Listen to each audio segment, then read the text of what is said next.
Welcome channel. சுவையான chicken dry roast எப்படி பண்ணுறதுன்னு பார்க்கலாம். சிக்கனை நல்லா கட் பண்ணிவிட்டு நல்லா கழுவிட்டேன். கழுவினதுக்கப்புறம் ஒரு டைம் மஞ்சள் போட்டு கழுவி எடுத்து வச்சிட்டேன். இப்போ இதில் காரத்துக்கு தேவையான அளவு குழம்பு மிளகாய் தூள் சேர்க்குறேன்.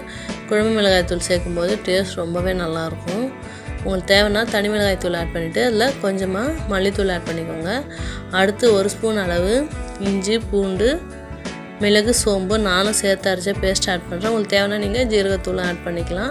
இப்போ இது கூட கொஞ்சமாக மஞ்சத்தூள் தேவையான அளவு உப்பு சேர்த்துட்டேன். இப்போ இதை நல்லா மிக்ஸ் பண்ணி வச்சுட்டு ஒரு மணி நேரம் நல்லா ஊற வச்சிடலாம். இல்லை கருவேப்பிலை கொத்தமல்லி சேர்த்துட்டு ஊற வச்சுருக்கேன்.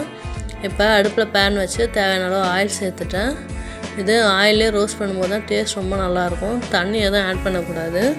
இப்போ சிக்கன் பீஸை பேனில் சேர்த்துட்டு நல்லா லோ ஃப்ளேம்லேயே வச்சு வேக வச்சுக்கோங்க. தண்ணி எதுவும் ஆட் பண்ணாத அப்பப்போ நல்லா மிக்ஸ் பண்ணி விட்டுகிட்டே இருக்கணும். நல்லா மூடி போட்டு வேக வச்சுக்கோங்க.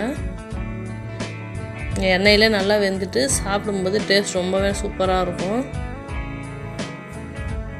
பாருங்கள், இந்தளவு நல்லா ட்ரை ஆகி வரணும். இப்போ மறுபடியும் அதை நல்லா மிக்ஸ் பண்ணி விட்டு ஒரு 2 நிமிஷம் நல்லா லோ ஃப்ளேமில் வச்சிடலாம்.